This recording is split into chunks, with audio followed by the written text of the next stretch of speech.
que j'ai dit aux joueurs, j'ai dit généralement ce qu'on apprend, nous les entraîneurs, par nos instructeurs, ne jamais parler à chaud, ne jamais parler tout de suite après le match, si ce n'est pour donner, sortir des banalités, notamment quand on gagne. Pas de problème, quand on gagne, on peut tout dire.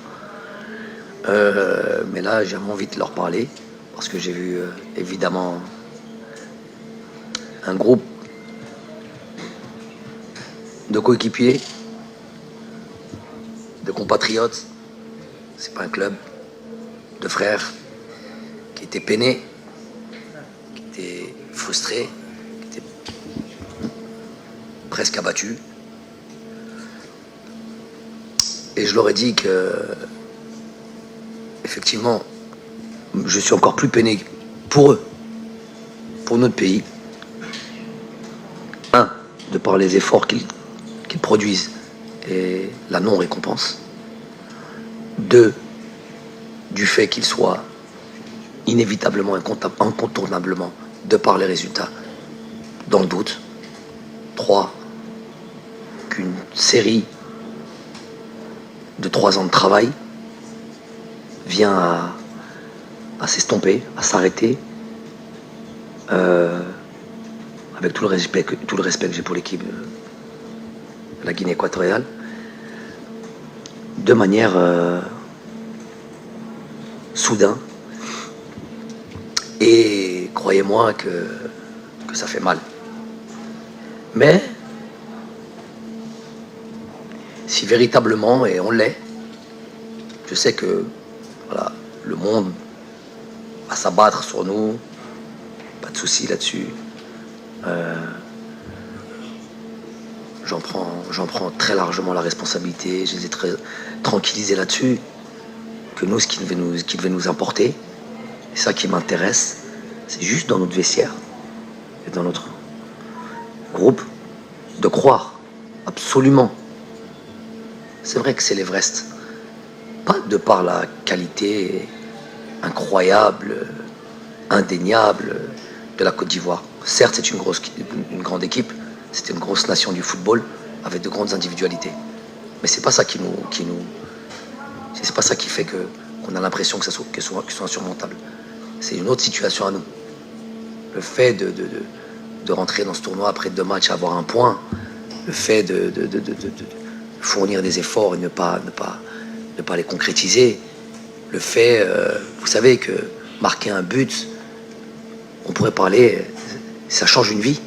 Ça change une vie, ça change la physionomie carrément d'un match. Un but fait que vous pouvez terminer en 3-4-0 et vous dites oh, le match était facile aujourd'hui. Mais il s'avère qu'on ne marque pas. Donc ça devient des matchs difficiles, éreintants, psychologiquement, physiquement. Et ça peut. Et le doute qui peut s'installer. Donc moi je leur ai dit, moi je crois, moi tant que je ne suis pas mort, hein, c'est évidemment une image. Tant que je suis pas mort, il y a de l'espoir. Et je leur ai rappelé 2019, quand on est arrivé, 2018, on était 71e ou 72e classement FIFA, 14e classement CAF. On a du mal à imaginer qu'elles peuvent être 13 équipes devant nous. Et je leur ai dit qu'à ce moment-là, vous étiez tous là, avec nos compatriotes.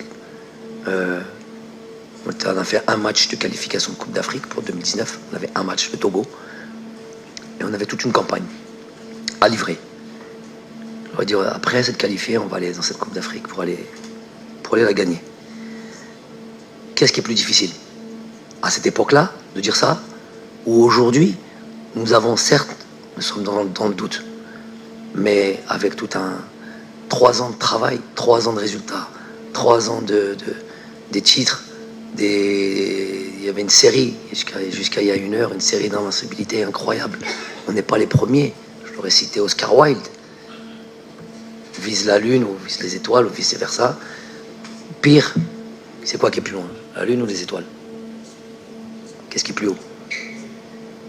Vous savez pas?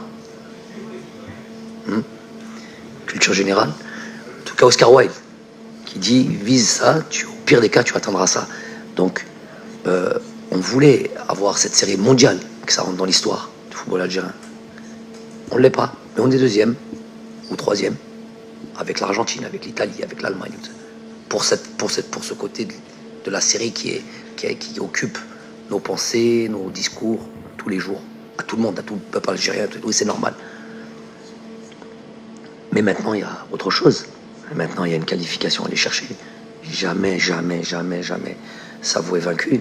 Jamais abandonner. Donc, voilà le discours.